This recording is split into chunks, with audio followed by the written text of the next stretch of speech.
یا ایھا الذین آمنوا صلوا علیہ وسلموا تسلیما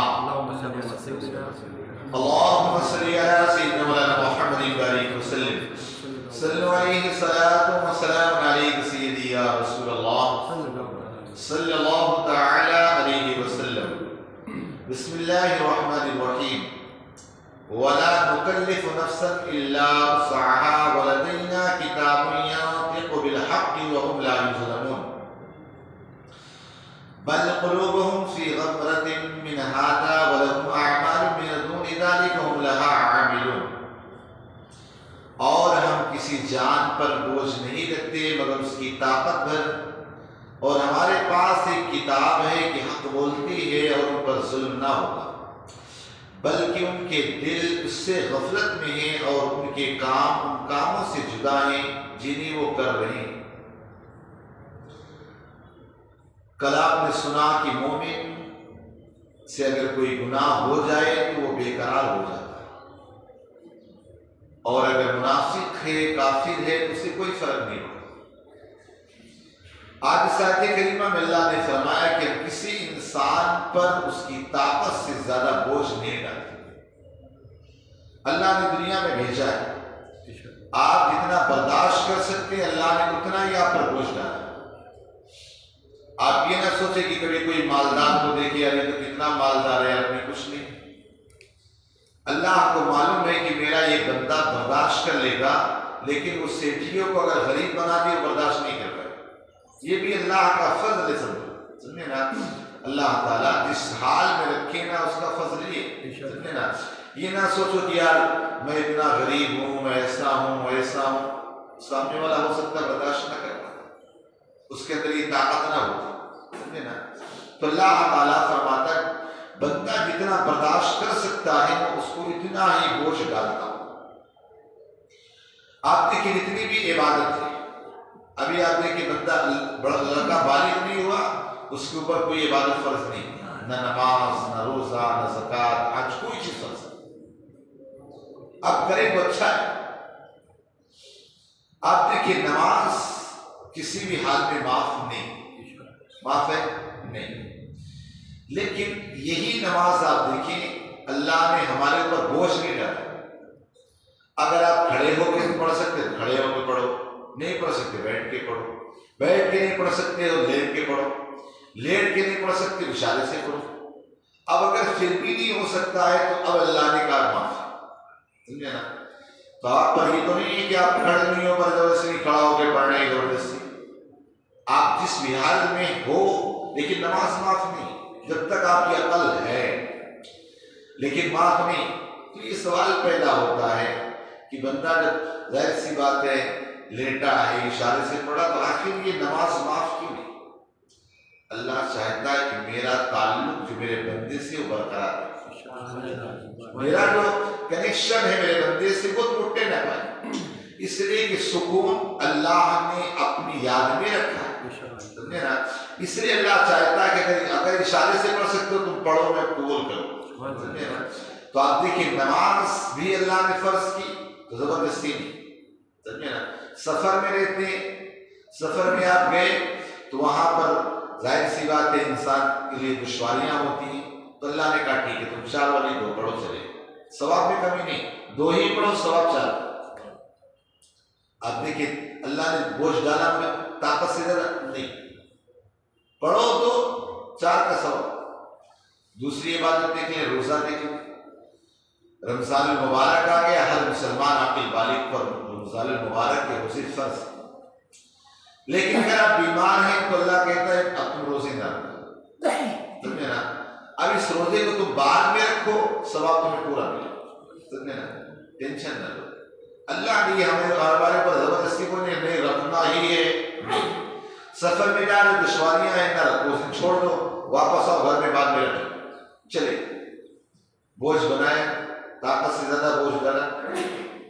زکوٰۃ دیکھو، زکوٰۃ غریب پر فرض ہے نہیں، مال ہے تو دینا. اور اگر مال دیا تو مال دینے میں فائدہ کیا ہے؟ اللہ فرماتا ہے وہ تمہارا مال جو ہے نا میری امان میں آ جائے.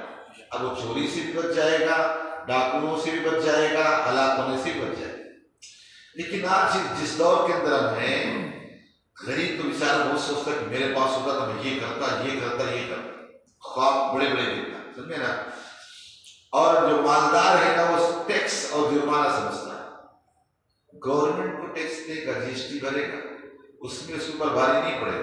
لیکن جب زکوٰۃ کی بات ہے پورے مال کی زکوٰۃ کوئی اندازے سے نکال دیتا، کوئی کیسے نکال دیتا؟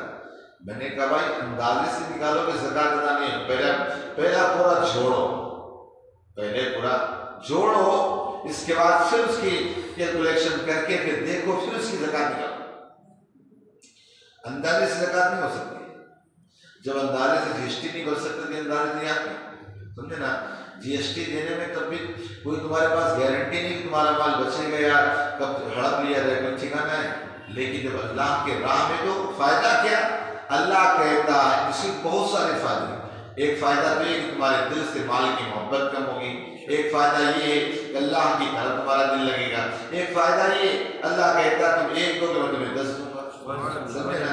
تو فائدہ ہے نا، لیکن بندہ کرے گا وہی تو اس کو ظاہر میں نظر آئے، سمجھے نا، کہ کہیں پولیس کی ریڈ آ جائے، سمجھے نا، فلاں صاحب نہ آ جائیں، یہ آ جائیں، جی ایس ٹی والے نہ آ جائیں، اس کے ڈر سے تو جمع کرے۔ لیکن یہ تو بہرحال مذہب اسلام اس چیز یہاں جی ایس ٹی کی طرح زکوٰۃ نہیں کوئی سمجھ لے۔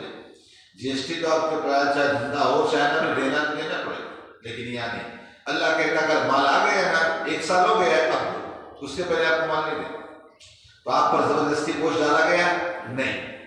زکوٰۃ کے بعد آپ دیکھیے حج کا معاملہ آتا ہے، کیا حج زبردستی کسی پر؟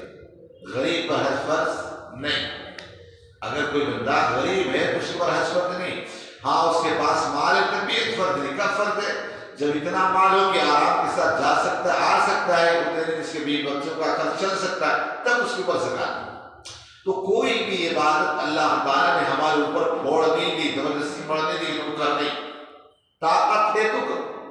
اللہ تو کہتا نا میں اتنا ہی تمہارے اوپر بوجھ ڈالتا ہوں جتنا تم برداشت کر سکتے ہو، اگر نہیں کر سکتے تو میں تمہارے اوپر بوجھ نہیں ڈالتا۔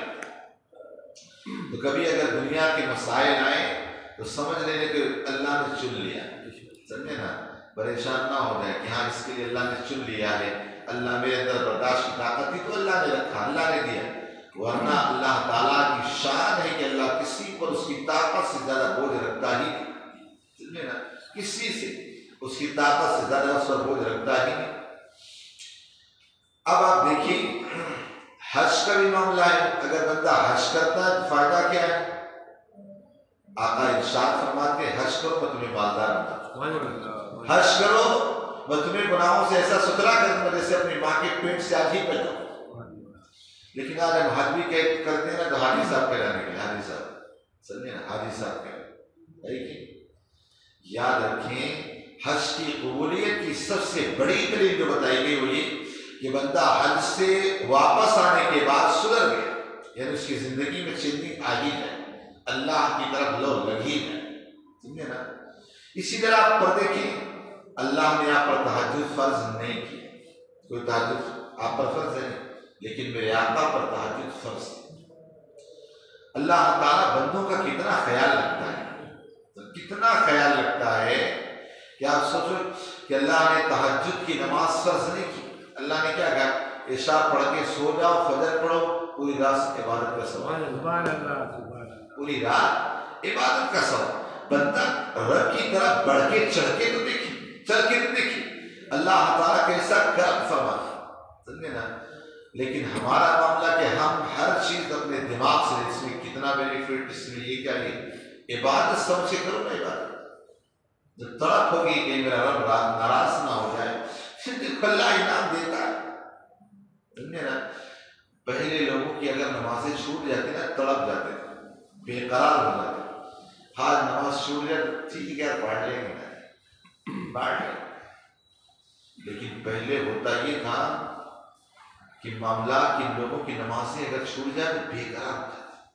ایک اللہ والے تھے، شاید بتا چکا ہوں آپ کو، ایک مرتبہ گزر رہے تھے، فجر کی نماز اور ٹائم ہو گئی تھی کہ تیزی کے ساتھ جا رہے، راستے میں ایک بندہ کھڑا تھا، اس نے سے ٹھوکر ماری نا، وہ نالی میں گئی، واپس آئے دوڑے دوڑے دوڑے